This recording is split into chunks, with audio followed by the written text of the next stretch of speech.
So our first unit in the nonlinear functions chapter, we're going to talk about functions in general. What's a relation versus what's a function? Domain, range, a couple of other components of it. We're going to always graph domain or give domain and range intervals and interval notation. So for some of you, that might be the newest and weirdest thing that we do today. So first, we're going to talk about functions themselves. And before we talk about what a function is, anything that can be graphed on a coordinate plane is considered a relation. So you have what are called input values and output values. So for us, traditionally, the input values are the x's graphed, and then the output values are the y's that are graphed. So you might have a function, which we'll learn about what that means in a second, y equals 2x, and you can input x equals 3 into the function, and then you double it to get an output value of 6. So when you first learned about functions and algebra notation, you probably looked at it as like a little machine, right? So a relation, some definitions here for some vocab. A relation is a set of ordered pairs.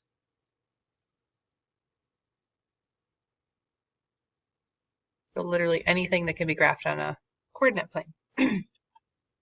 Domain are all of your x values. There's a very fancy definition for domain that you're going to talk more about in the upper level math, but all x values works for us. Range would be all your y values. And then a relation is a function if all x values are only paired with one y value. So a shorthand way of saying that is every x has only one y.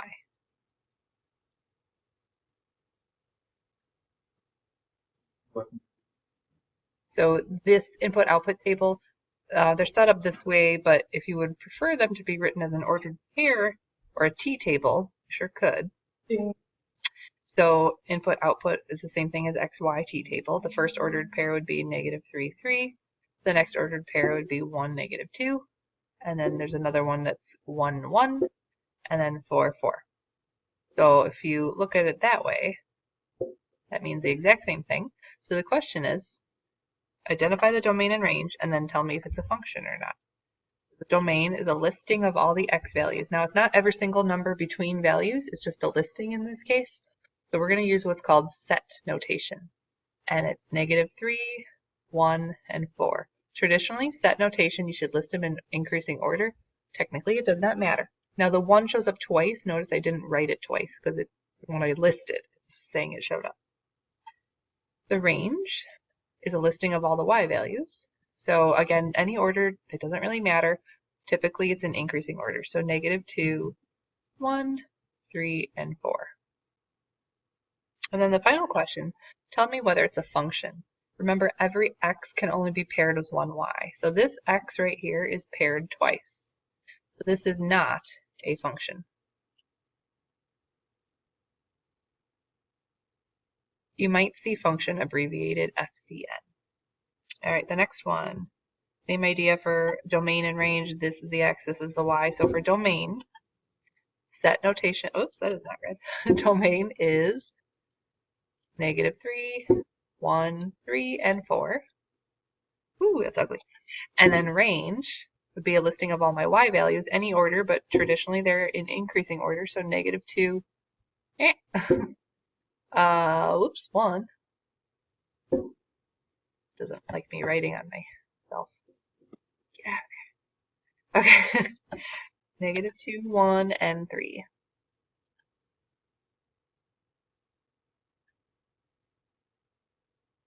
Gosh, be golly. Can't write today. Okay, and then the last question, is it a function? So every x can only be paired with one y. So paired, paired, paired, and paired. So this is a function. A lot of kids look right here and they get confused because they're like, wait a minute, the 1 is paired up twice. But remember, the rule is every x can only be paired with one y. The reverse of that doesn't matter. So yes, it is a function. So algebraically, if you're looking at a listing of all the ordered pairs, it's pretty easy to tell if it's a function or not, especially if they're in like some sort of grouped order. But if you have a different type of relation, maybe one that's continuous or has a whole lot of ordered pairs that we couldn't possibly list out, a graphical interpretation of it would be a little easier to figure out. And that's where the vertical line test comes in. So the idea is if you draw a vertical line through your relation, it can only touch once if it's a function.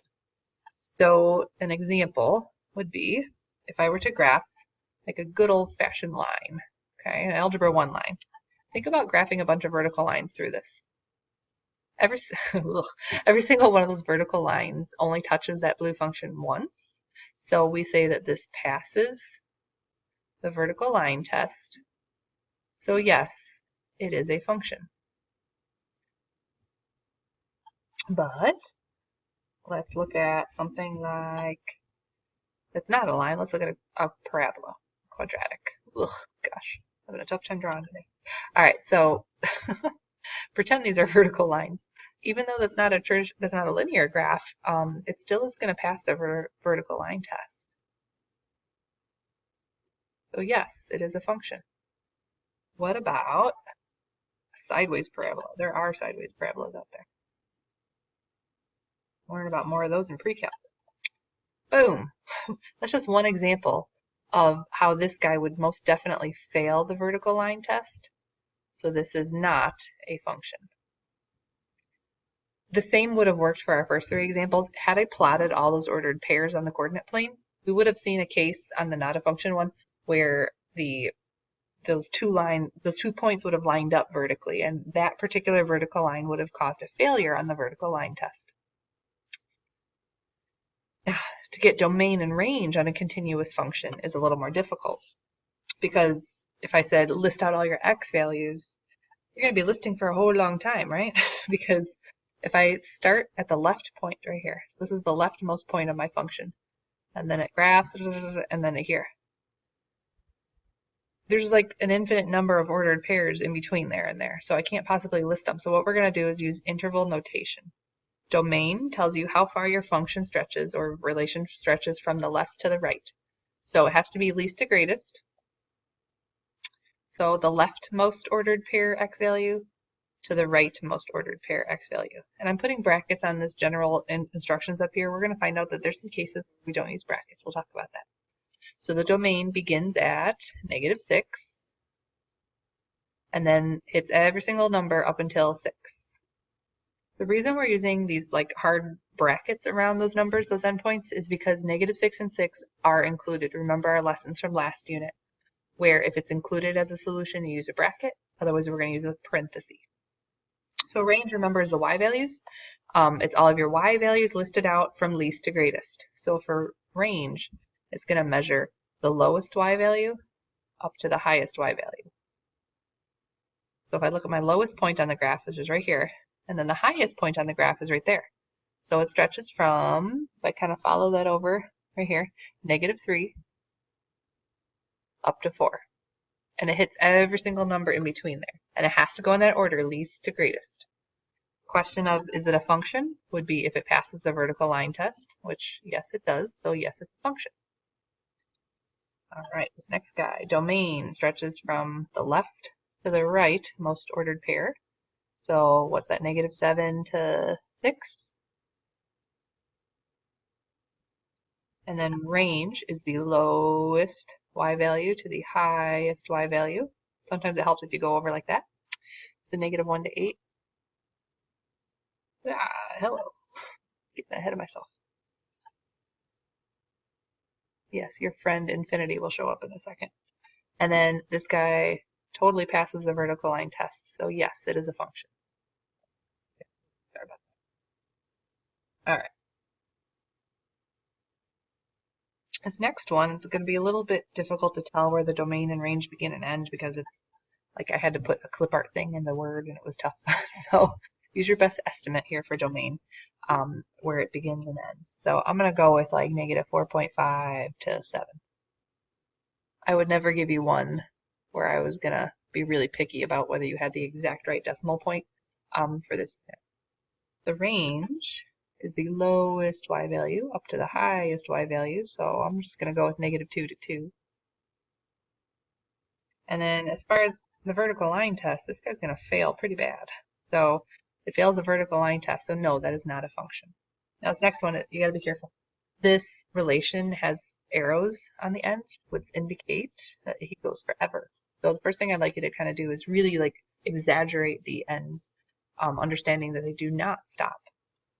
When I go to talk about domain, normally I have you guys kind of figure out where it begins, but the problem is this has an arrow on the end, so it just keeps going and going and going and going and going. So the domain actually starts at what we would refer to as negative infinity. Now notice I used a parenthesis on negative infinity. We remember from last unit, can't actually get to infinity, so we have to use a parenthesis there. And then how far to the right does it go? Again, it's got an arrow, so it's going to go forever. Now be careful on the range, because this time the range does have a definite bottom where you could kind of mark it off. But then how high up does it go? In that case, it goes forever. So the range starts at 0, that's how low it is, but it goes up forever. So you could have an interval where you have a bracket on one end and a parenthesis on the other. And then does this pass the vertical line test? Sure does. So yes, it is a function. Shortly we're going to learn about what kind of function that is. All right, same kind of shape here. So the domain, again, has arrows, so it's going to go from negative infinity to infinity. The range, careful on this one, it starts at what y value? It starts at -3 and goes to infinity. And this does pass the vertical line test, right? Pass, pass, pass. But yes, this is another one where I'd use kind of clip art with words, so hang with me. Starts here, okay? Let's call that -4.5 for the beginning of the domain. You might disagree with me, and that's okay. And then it goes like this with an arrow. When it's not going straight up, it does kind of like, whoops, that way, kind of like hook off to the side. So I'm going to say it goes to infinity on the right. It doesn't bound. The range starts here, which let's call it -3. And then it goes up forever, so it goes to infinity. And this does pass the vertical line test, assuming that this part is not actually vertical. It kind of pretend it goes like that. Okay. All right. It'll be way easier to understand on a summative. This is a really very bad job. This is another case where I didn't mean it to graph like this. So let's pretend that it kind of looks like it loops back here. Let's pretend that does not happen. And let's say that the domain starts right here, which, oh, negative, can't even see, -6.5. And it's got an arrow over here on the right side, so it goes to infinity. The range, now this is not the start of the range. The bottom part of the range is actually down here. So let's go with -6. I don't know, 8? 7? Estimate. And then it goes up forever to infinity. And then, is it a function? Well, technically someone could argue with me that it's not because it kind of loops backwards here and it wouldn't pass the vertical line test over there, but let's pretend that doesn't happen. And let's say, yes, this is a function. I won't put one that weird on a test. All right, so for this guy, the domain, I can't bound it on the left, so it starts at -infinity because it will go forever left. But on the right, it does kind of end right there. So you could argue with me as to where it ends, but let's go with like 3.8. I don't know. I wouldn't put one that weird, don't worry.